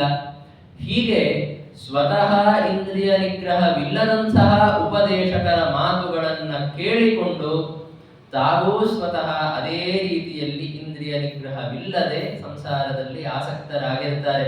ಅದಕ್ಕೆ ಉದಾಹರಣೆಯನ್ನ ಕೊಡ್ತಾರೆ ಅವರು. ಅಂಧ ಯಥಾಂಧೈ ಉಪನೀಯಮಾನಃ ಅಂತ. ಒಂದು ಕುರುಡರ ಗುಂಪಿದೆ, ಅವರು ಹೋಗುತ್ತಾ ಇದ್ದಾರೆ. ಅವರಿಗೆ ಸ್ವತಃ ಏನು ಕಾಣಿಸೋದಿಲ್ಲ. ಆದ್ದರಿಂದ ಅವರನ್ನ ಕರೆದುಕೊಂಡು ಹೋಗೋದಕ್ಕೆ ಅಂತ ಒಬ್ಬ ಮುಂದಾಳು ಬೇಕು. ಆ ಮುಂದಾಳು ಕೂಡ ಒಂದು ಪಕ್ಷ ಕುರುಡಾಗಿ ಬಿಟ್ರೆ ಏನಾಗುತ್ತೆ, ಆ ಗುಂಪು ಸರಿಯಾಗಿ ನಡೆಯೋದಕ್ಕಾಗತ್ತಾ? ಆಗೋದಿಲ್ಲ.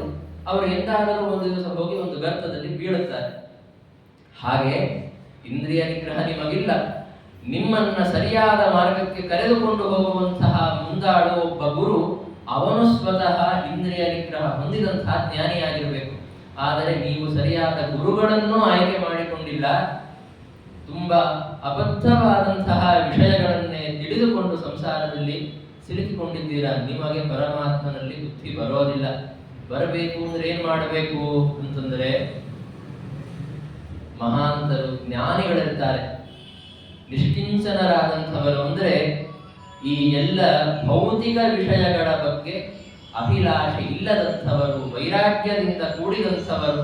ಅಂತಹ ಮಹಾತ್ಮರ ಪಾದಧೂಳಿಯ ಅಭಿಷೇಕದಿಂದ ನಿಮಗೆ ಪರಮಾತ್ಮನಲ್ಲಿ ಆಸಕ್ತಿ, ಪರಮಾತ್ಮನಲ್ಲಿ ಭಕ್ತಿ ಬರಬೇಕೇ ಹೊರತು ಇಲ್ಲದಿದ್ದರೆ ನಿಮಗೆ ಭಕ್ತಿ ಬರೋದಿಲ್ಲ ಅಂತ ಪ್ರಹ್ಲಾದರಾಜರು ಹೇಳುತ್ತಾರೆ.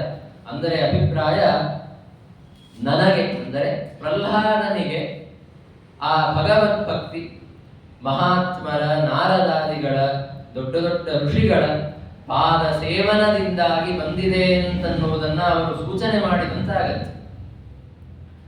ಇಷ್ಟೆಲ್ಲ ಮಾತುಗಳನ್ನ ತನ್ನ ಮಗ ಆಡ್ತಾ ಇರೋದನ್ನ ಕೇಳಿದ ಹಿರಣ್ಯಕಶಿಪು ಅವನು ಸಂಪೂರ್ಣ ಕ್ರೋಧದಿಂದ ಅವನನ್ನ ತೊಡೆಯ ಮೇಲೆ ಕೂಡಿಸಿಕೊಂಡಿದ್ದಲ್ಲ, ಅವನನ್ನ ಕೆಳಗೆ ಚೆಲ್ಲಿದ್ದಾನೆ. ಚೆಲ್ಲಿ ತನ್ನ ಸೇವಕರನ್ನ ಕರೆಸಿದ, ದೈತ್ಯರನ್ನ ಕರೆಸಿ ಇವನನ್ನ ಕರೆದುಕೊಂಡು ಹೋಗಿ ಸಂಹಾರ ಮಾಡಿ ಅಂತ ಆಜ್ಞೆಯನ್ನ ಕೊಟ್ಟ. ಇವನು ನಿನ್ನ ಮಗನಲ್ವಾ ಅಂತಂದರೆ, ಮಗ ಆದ್ರೆ ಏನಾಯಿತು, ಈ ರೀತಿಯಾಗಿ ಕುಲಕ್ಕೆ ದ್ರೋಹ ಮಾಡ್ತಾ ಇದ್ದಾನೆ. ತನ್ನ ಪಿತೃವ್ಯ ಅಂದರೆ ತನ್ನ ತಂದೆಯ ಸಹೋದರ ಹಿರಣ್ಯಾಕ್ಷ, ಅವನನ್ನ ಸಂಹಾರ ಮಾಡಿದಂತಹ ವಿಷ್ಣುವಿನ ಭಕ್ತಿಯನ್ನ ಮಾಡ್ತಾ ಇದ್ದಾನೆ. ಇವನು ಯಾವ ರೀತಿ ಅಂತಂದರೆ, ರೋಗಕ್ಕೆ ಸಿಲುಕಿದಂತಹ ಒಂದು ದೇಹದ ಅಂಗ ಇದ್ದಂತೆ. ಯಾವುದಾದರೂ ದೇಹದ ಭಾಗ ಕೊಡೀತಾ ಇದೆ ಅಂತಂದ್ರೆ ಆದಷ್ಟು ಬೇಗ ಅದನ್ನ ಕತ್ತರಿಸಿ ಹಾಕಿಬಿಡ್ಬೇಕು. ಅದನ್ನ ಹಾಗೆ ಇಟ್ಟುಕೊಂಡ್ರೆ ಇನ್ನೂ ಹೆಚ್ಚು ಬಾಧಕ ಆಗತ್ತೆ. ನಮ್ಮ ದೇಹದ ಅಂಗವೇ ನಿಜ, ಆದರೆ ಕೊಡೀತಾ ಇದೆ, ರೋಗಕ್ಕೆ ಸಿಲುಕಿದೆ ಅಂದರೆ ಕತ್ತರಿಸಿ ಬಿಡೋದು ಒಳ್ಳೆಯದು. ಆ ಜಾಗಕ್ಕೆ ಹೊರಗಿನಿಂದ ಬಂದ ಯಾವುದಾದರೂ ಒಂದು ಔಷಧಿಯನ್ನ ಹಚ್ಚಿಕೊಂಡು ಸುಲಭವಾಗಿ ಇರಬೇಕು. ಔಷಧಿ ಹೊರಗಿನದ್ದು, ಇದು ನನ್ನ ಅಂಗ ಆದ್ದರಿಂದ ಇದು ಇರಲಿ ಅಂತ ಬಿಟ್ಟರೆ ಸಮಸ್ಯೆ ಆಗತ್ತೆ. ಹೀಗಾಗಿ ಇವನು ನನ್ನ ಮಗ ನಿಜ, ಆದರೆ ನಮ್ಮ ಕುಲಕ್ಕೆ ದ್ರೋಹ ಮಾಡ್ತಾ ಇದ್ದಾನೆ ಅಂತಾದ್ದರಿಂದ ಇವನನ್ನ ಸಂಹಾರ ಮಾಡಿ ಅಂತ ತನ್ನ ಸೇವಕರಿಗೆ ಆಜ್ಞೆಯನ್ನ ಮಾಡಿದ ಹಿರಣ್ಯಕಶಿಪು. ಅವನ ಆಜ್ಞೆಯನ್ನ ಕೇಳಿ ಅವರು ಸ್ವಭಾವತಃ ಕ್ರೂರರೇ. ಅಸುರರು, ದೈತ್ಯರು ಇದ್ದವರೆಲ್ಲ ಸ್ವಭಾವತಃ ಕ್ರೂರರು. ಅವರಿಗೆ ಅದರ ಮೇಲೆ ಆಜ್ಞೆಯನ್ನ ಮಾಡಿಬಿಟ್ರೆ ಅವರ ಸ್ವಭಾವಭೂತವಾದ ಕ್ರೌರ್ಯದಿಂದಲೇ ಈ ರೀತಿಯ ಸಂಹಾರ, ಹಿಂಸೆ ಇತ್ಯಾದಿ ವಿಷಯಗಳನ್ನ ಅವರು ಮಾಡುವಂಥವರೇ. ಅದರ ಮೇಲೆ ಮತ್ತೆ ಆಜ್ಞೆಯನ್ನ ಮಾಡಿದ್ದಾರೆ ಎಂದ ಮೇಲಂತೂ ಇನ್ನೂ ಉತ್ಸಾಹದಿಂದ ಅವರು ಸಂಹಾರ ಮಾಡಲಿಕ್ಕೆ ಬಂದರು. ತಮ್ಮ ತಮ್ಮ ಕೈಯಲ್ಲಿ ಹಿಡಿದುಕೊಂಡಂತಹ ಶೂಲಾದಿ ಆಯುಧಗಳನ್ನ ಎತ್ತುಕೊಂಡು ಬಂದು ಪ್ರಹ್ಲಾದನಿಗೆ ಚುಚ್ಚಿದ್ದಾರೆ. ಆದರೆ ಪ್ರಹ್ಲಾದ ತನ್ನ ಮನಸ್ಸಿನಲ್ಲಿ ಅಖಿಲಾತ್ಮನೆ ಎಂದರೆ ಸರ್ವಸ್ವಾಮಿಯಾದಂತಹ ಶ್ರೀಮನ್ನಾರಾಯಣನನ್ನ ಧ್ಯಾನ ಮಾಡ್ತಾ ನಿಂತುಕೊಂಡಿದ್ದ. ಅವನಿಗೆ ತಂದು ಚುಚ್ಚಿದರು, ಪ್ರಹಾರ ಮಾಡಿದರು, ಏನೂ ಆಗಲಿಲ್ಲ. ಅವನಿಗೆ ಆರಾಮಾಗಿ ನಿಂತುಕೊಂಡಿದ್ದ. ಅಷ್ಟೆಲ್ಲ ಪ್ರಯಾಸ ಮಾಡಿದಾಗ ಅದು ನಿಷ್ಫಲ ಆಗುತ್ತಾ ಇರೋದನ್ನ ನೋಡಿ ಇನ್ನು ಅನೇಕ ಉಪಾಯಗಳನ್ನ ಹಿರಣ್ಯಕಶಿಪು ಮಾಡುತ್ತಾನೆ. ದಿಗ್ಗಜಗಳು, ದೊಡ್ಡ ದೊಡ್ಡ ಆನೆಗಳು, ಅವುಗಳನ್ನು ಕರೆಸಿಕೊಂಡು ಬಂದು ಅವುಗಳ ಕಾಲಿನಿಂದ ಪ್ರಹ್ಲಾದನನ್ನು ತುಳಿಸಿದ. ಅವನಿಗೆ ಏನೂ ಆಗಲಿಲ್ಲ. ಆಮೇಲೆ ಸರ್ಪಗಳು, ಹಾವುಗಳು, ವಿಷಸರ್ಪಗಳು, ಅವುಗಳ ಮಧ್ಯದಲ್ಲಿ ಪ್ರಹ್ಲಾದನನ್ನ ಬಿಟ್ಟ. ಅವುಗಳಿಂದಲೂ ಅವನಿಗೆ ಏನೂ ಬಾಧನೆ ಆಗಲಿಲ್ಲ. ಆಮೇಲೆ ಅಭಿಚಾರಗಳನ್ನ ಮಾಡಿಸಿದ. ಅಭಿಚಾರಗಳು ಅಂತಂದರೆ ತಮ್ಮ ಶತ್ರುವನ್ನ ಸಂಹಾರ ಮಾಡುವುದಕ್ಕಾಗಿ ಅಂತಲೇ ಮಾಡುವ ಯಾಗಗಳು, ಅವುಗಳನ್ನ ಮಾಡಿಸಿದ. ಅದರಿಂದಲೂ ಅವನಿಗೇನಾಗಲಿಲ್ಲ. ಬೆಟ್ಟದ ಮೇಲೆ ಯಾವುದಾದರೂ ಎತ್ತರ ಪ್ರದೇಶಕ್ಕೆ ಕರೆದುಕೊಂಡು ಹೋಗಿ ಅಲ್ಲಿಂದ ದೂಕಿ ಅವರನ್ನ ಕೆಳಗೆ ಬೀಳಿಸಿದ. ಆವಾಗಲೂ ಏನಾಗಲಿಲ್ಲ. ಇನ್ನು ಅವನ ಮೇಲೆ ಮಾಯ ಮಾಡಿಸಿದ. ಆಮೇಲೆ ಅವನನ್ನ ಹೊರಗೆ ಬರಲಾಗದಂತಹ ಗುಹೆಗಳು ಅಥವಾ ಕತ್ತಲು ಕೋಣೆಗಳಲ್ಲಿ ಕೂಡಿ ಹಾಕಿದ. ಅಲ್ಲಿಯೂ ಸಮಸ್ಯೆ ಅವನಿಗಾಗಲಿಲ್ಲ. ಊಟ ಕೊಡೋದನ್ನ ನಿಲ್ಲಿಸಿದ. ಮತ್ತೆ ಊಟ ಕೊಡಬೇಕಾದರೆ ವಿಷ ಹಾಕಿ ಕೊಟ್ಟ. ಯಾವ ಯಾವುದರಿಂದಲೂ ಅವನಿಗೆ ಸಮಸ್ಯೆಯಾಗುತ್ತಾ ಇಲ್ಲ. ಯಾಕೆ? ಅವನು ಅಖಿಲ ಸ್ವಾಮಿಯಾದ ಪರಮಾತ್ಮನನ್ನ ಚಿಂತನೆ ಮಾಡ್ತಾ ಇದ್ದಾನೆ. ಸರಕ್ಷಿತ ರಕ್ಷತಿ ಯೋಗಿ ಗರ್ಭೆ, ಅವನನ್ನ ಪರಮಾತ್ಮ ರಕ್ಷಣೆ ಮಾಡುತ್ತಾ ಇದ್ದಾನೆ. ಆಮೇಲೆ ಹಿಮ, ಗಾಳಿ, ಆಮೇಲೆ ಬೆಂಕಿ, ನೀರು, ಈ ಎಲ್ಲದನ್ನ ಬಳಸಿ ಅವನನ್ನ ಸಂಹಾರ ಮಾಡುವುದಕ್ಕೆ ಪ್ರಯತ್ನ ಪಟ್ಟ. ಪ್ರಹ್ಲಾದರಾಜರನ್ನ ಕೆಳಗೆ ನಿಲ್ಲಿಸಿ ಅವನ ಮೇಲೆ ದೊಡ್ಡ ದೊಡ್ಡ ಪರ್ವತಗಳನ್ನು ತಂದು ಬೀಳಿಸಿದರು. ಏನು ಮಾಡಿದರೂ ಪ್ರಹ್ಲಾದರಾಜರನ್ನ ಸಂಹಾರ ಮಾಡಲಿಕ್ಕೆ ಮಾತ್ರ ಅವನಿಗೆ ಆಗುತ್ತಾ ಇಲ್ಲ. ಸರ್ವ ಪ್ರಯತ್ನಗಳನ್ನ ಮಾಡಿ ಸಂಹಾರ ಮಾಡಲಿಕ್ಕಾಗದೆ ವಿಫಲನಾದಾಗ ಹಿರಣ್ಯಕಶಿಪುವಿಗೂ ಕೂಡ ಭಯ ಪ್ರಾರಂಭ ಆಯಿತು. ಅವನಿಗೆ ಬಹುಶಃ ಏನನ್ನಿಸಿರಬೇಕು ಅಂತಂದರೆ, ಇಷ್ಟೆಲ್ಲ ಉಗ್ರವಾದ ತಪಸ್ಸನ್ನ ಮಾಡಿ ಮಂದರ ಪರ್ವತದ ಶಿಖರದ ಮೇಲೆ ನಿಂತುಕೊಂಡು, ಹೆಬ್ಬೆರಡ ಮೇಲೆ ನಿಂತುಕೊಂಡು ತಪಸ್ಸು ಮಾಡಿ ಅಷ್ಟೆಲ್ಲ ಮಾಡಿದ ಮೇಲೂ ಯಾವ ಅಮರತ್ವವನ್ನು ನಾನು ಪಡೆದುಕೊಂಡು ಬಂದೆ, ಏನು ಇಲ್ಲದೆ ಈ ಸಣ್ಣ ಹುಡುಗನಿಗೆ ಆ ಅಮರತ್ವ ಬಂದಿದೆ ಇಲ್ಲ, ಎಂತಹ ಅದ್ಭುತ ಇದು ಅಂತ ಅವನಿಗೆ ಭಯ ಪ್ರಾರಂಭ ಆಯಿತು. ಅವನೇನಂತಾನೆ, ಇಂತಹ ಅಮರನಾದಂತಹ ಬಾಲಕನಿಗೆ ನಾನು ಇಷ್ಟೆಲ್ಲ ಮೃತ್ಯುವನ್ನು ಸಂಹಾರ ಮಾಡುವುದಕ್ಕೆ ಪ್ರಯತ್ನ ಪಟ್ಟಿದ್ದೇನೆ, ಇದರಿಂದ ನನಗೆ ಒಂದು ದಿವಸ ಮರಣ ಬರುತ್ತೆ ಅಂತ ನನಗನಿಸ್ತಾ ಇದೆ ಅಂತ ಅವನು ಚಂಡಾಮರ್ಕರ ಮುಂದೆ ಹೇಳ್ತಾನೆ. ಅಂದರೆ ಹಿರಣ್ಯಕಶಿಪುವಿಗೂ ಆ ಸಣ್ಣ ಹುಡುಗನ ಕಾರಣದಿಂದಾಗಿ ಭಯ, ಚಿಂತೆ ಪ್ರಾರಂಭ ಆಯಿತು. ಮೊದಲಿಗೆ ಕೋಪ ಇದ್ದದ್ದು ಈಗ ಅದು ಭಯ, ಚಿಂತೆಗೆ ಪರ್ಯವಸಾನ ಆಗಿದೆ. ಅವನನ್ನ ನೋಡಿ ಚಂಡಾಮರ್ಕರು ಮಾತಾಡ್ತಾರೆ. ಅವರಂದ್ರು, ಹಿರಣ್ಯಕಶಿಪು, ದೈತ್ಯರಾದ ನೀನು ಒಬ್ಬನೇ ಎಲ್ಲ ಸಂಪೂರ್ಣ ಜಗತ್ತನ್ನ ಗೆದ್ದಿದ್ದೀಯ, ಎಲ್ಲ ಲೋಕಪಾಲಕರನ್ನ, ಎಲ್ಲ ದಿಕ್ಪಾಲಕರನ್ನ ನಿನ್ನ ವಶದಲ್ಲಿ ಇಟ್ಟುಕೊಂಡಿದ್ದೀಯ. ಅಂತಹ ಅಜೇಯನಾದ ಪ್ರಬಲನಾದಂತಹ ವ್ಯಕ್ತಿ ನೀನು ಇಂತಹ ಮಕ್ಕಳ ವಿಷಯದಲ್ಲಿ ತಲೆಕೆಡಿಸಿಕೋಬಾರದು. ಪ್ರಹ್ಲಾದರಾಜರನ್ನು ಮಕ್ಕಳು, ಅವರು ಮಾಡುವಂತಹ ಕಾರ್ಯದ ಬಗ್ಗೆ ನೀನು ಚಿಂತೆ ಮಾಡಬಾರದು. ಇವರನ್ನ ಸದ್ಯಕ್ಕೆ ಕಟ್ಟಿ ಹಾಕಿ ಅವರನ್ನ ಇಟ್ಟಿರು. ಗುರುಗಳು ಅಂದರೆ ಶುಕ್ರಾಚಾರ್ಯರು, ಅವರ ತಂದೆ, ಅವರು ಬರಲಿ, ಬಂದ ಮೇಲೆ ಅವರು ಇವರನ್ನು ನೋಡಿಕೊಳ್ಳುತ್ತಾರೆ, ಇವನಿಗೆ ಸರಿಯಾಗಿ ಬೋಧನೆಯನ್ನ ಮಾಡುತ್ತಾರೆ. ಅಷ್ಟೇ ಅಲ್ಲ, ಕೆಲವೊಂದು ಬಾರಿ ಮಕ್ಕಳು ಈ ರೀತಿಯಾಗಿ ದುರ್ಮಾರ್ಗದಲ್ಲಿ ಹೋಗುತ್ತಾರೆ, ತಪ್ಪಾದ ವಿಷಯಗಳ ಬಗ್ಗೆನೇ ಆಸಕ್ತರಾಗಿ ಬಿಡುತ್ತಾರೆ. ಅವರ ಬಗ್ಗೆ ತುಂಬಾ ಚಿಂತೆ ಮಾಡಬಾರದು. ಜೀವಿಗಳಿಗೆ ಗುರುಗಳ ಮತ್ತು ಹಿರಿಯರ ಸೇವೆಯಿಂದ ಸರಿಯಾಗಿ ಬುದ್ಧಿ ಬರುತ್ತೆ. ಶುಕ್ರಾಚಾರ್ಯರು ಗುರುಗಳು ಬರಲಿ, ಅವರ ಸೇವೆಯಿಂದ, ಅವರ ಉಪದೇಶದಿಂದ ಪ್ರಹ್ಲಾದನಿಗೆ ಏನೇನು ಬುದ್ಧಿ ದೋಷ ಬಂದಿದೆ ಅದೆಲ್ಲ ಸರಿ ಹೋಗುತ್ತೆ ಅಂತ ಚಂಡಾಮರ್ಕರು ಆಶ್ವಾಸನೆಯನ್ನ ಕೊಟ್ಟರು ಹಿರಣ್ಯಕಶಿಪುವಿಗೆ. ಆಗಲಿ ಅಂತ ಹಿರಣ್ಯಕಶಿಪು ಹಾಗೆ ಮಾಡಿದ. ಅವನನ್ನ, ಪ್ರಹ್ಲಾದನನ್ನ ಮತ್ತೆ ಗುರುಕುಲಕ್ಕೆ ಕರೆದುಕೊಂಡು ಹೋಗಿಲಾಯಿತು. ಗುರುಕುಲದಲ್ಲಿ ಇರಬೇಕಾದರೆ ಒಂದು ದಿವಸ ಅವನ ಗುರುಗಳು ಚಂಡಾಮರ್ಕರು ತಮ್ಮ ಕಾರ್ಯಕ್ಕಾಗಿ ಅಂತ ಹೋಗಿದ್ದಾರೆ. ಕಾರ್ಯಕ್ಕಾಗಿ ಅಂತ, ತನ್ನ ಏನೋ ಕಾರ್ಯಕ್ಕಾಗಿ ಅಂತ ಹೋದಾಗ ಪ್ರಹ್ಲಾದರಾಜರು ಏನು ಮಾಡಿದರು, ತಮ್ಮ ಏನು ಮಿತ್ರರಿದ್ದು ಅವರನ್ನ ಕರೆದಿದ್ದಾರೆ. ಗುರುಕುಲದಲ್ಲಿ ಪ್ರಹ್ಲಾದರಾಜರಿಗೆ ಮತ್ತೆ ಅವರ ಮಿತ್ರರಾದ ವಯಸ್ಕರಾದ, ಅಂದರೆ ಸಮಾನ ವಯಸ್ಸಿನ ಅಸುರ ಬಾಲಕರಿಗೆ ಅದೇ ವಿಷಯಗಳನ್ನ ಪಾಠ ಹೇಳ್ತಾ ಇತ್ತು. ತುಂಬಾ ಒಳ್ಳೆಯ ಮೈತ್ರ ಇತ್ತು ಅವರ ಮಧ್ಯದಲ್ಲಿ.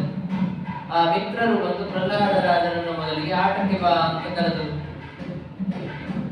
ಆಗಲಿ ಅಂತ ಪ್ರಹ್ಲಾದರಾಜರು ಹೋದರು. ಆವಾಗ ನಿಧಾನವಾಗಿ ಗುರುಗಳಿಲ್ಲ ಅಂತಾದಾಗ ಪ್ರಹ್ಲಾದರಾಜರು ಅವರಿಗೆ ನಾನೇನು ಹೇಳುತ್ತೇನೆ ಬರಲಿ ಅಂತ ಕರೆದಿದ್ದಕ್ಕೆ ಪ್ರಹ್ಲಾದರಾಜರ ಮೇಲೆ ಅವರಿಗೆ ಗೌರವ.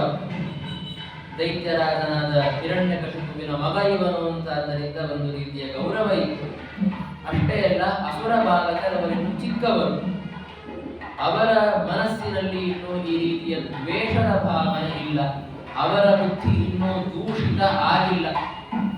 ಆದ್ದರಿಂದ ಅವರು ಆಗಲಿ ಅಂತ ತಮ್ಮ ಎಲ್ಲ ಆಟದ ಸಾಮಾನುಗಳನ್ನ, ಕ್ರೀಡನಕಗಳನ್ನ ಬಿಟ್ಟು ಪ್ರಹ್ಲಾದರಾಜರ ಮುಂದೆ ಬಂದು ಕುಳಿತುಕೊಂಡಿದ್ದಾರೆ. ಏನೋ ಹೇಳ್ತೀನಿ ಅಂತಂದ್ರಲ್ಲ, ಹೇಳಿ ಅಂತ. ಅವರು ಬಂದು ಕುಳಿತುಕೊಂಡಾಗ ಆ ಅಸುರ ಬಾಲಕರನ್ನ ಕುರಿತು ಪ್ರಹ್ಲಾದರಾಜರು ಉಪದೇಶವನ್ನ ಮಾಡಿದ್ದಾರೆ. ಪರಮಾತ್ಮನ ಮಹಾತ್ಮ್ಯದ ಉಪದೇಶವನ್ನ ಮಾಡಿದ್ದಾರೆ. ನೀವು ಈಗೆಲ್ಲ ಕ್ರೀಡೆಯಲ್ಲಿ ಅಂಧರಾಗಿ ಆಟಾಡ್ತಾ ಕೂಡಬೇಡಿ, ಸಮಯ ವ್ಯರ್ಥ ಮಾಡಬೇಡಿ. ನೀವು ಪರಮಾತ್ಮನ ಧ್ಯಾನವನ್ನ ಮಾಡಬೇಕು, ಅವನ ಉಪಾಸನೆಯಲ್ಲಿ ನಿಮ್ಮ ಮನಸ್ಸನ್ನ ಏಕಾಗ್ರಗೊಳಿಸಬೇಕು ಅನ್ನುವುದಕ್ಕೆ ಸಾಕಷ್ಟು ಯುಕ್ತಿಗಳನ್ನ ಹೇಳ್ತಾ ಪ್ರಹ್ಲಾದರಾಜರು ಅವರಿಗೆ ಉಪದೇಶವನ್ನ ಮಾಡುತ್ತಾರೆ. ಅದರ ವರ್ಣನೆಯನ್ನು ನಾವು 6ನೇ ಮತ್ತು 7ನೇ ಅಧ್ಯಾಯದಲ್ಲಿ ಕಾಣುತ್ತೇವೆ. ಅದನ್ನು ಮತ್ತೆ ನಾಳೆಯ ದಿವಸ ನಾವು ತಿಳಿದುಕೊಳ್ಳೋಣ. ಸರ್ವಗುಣ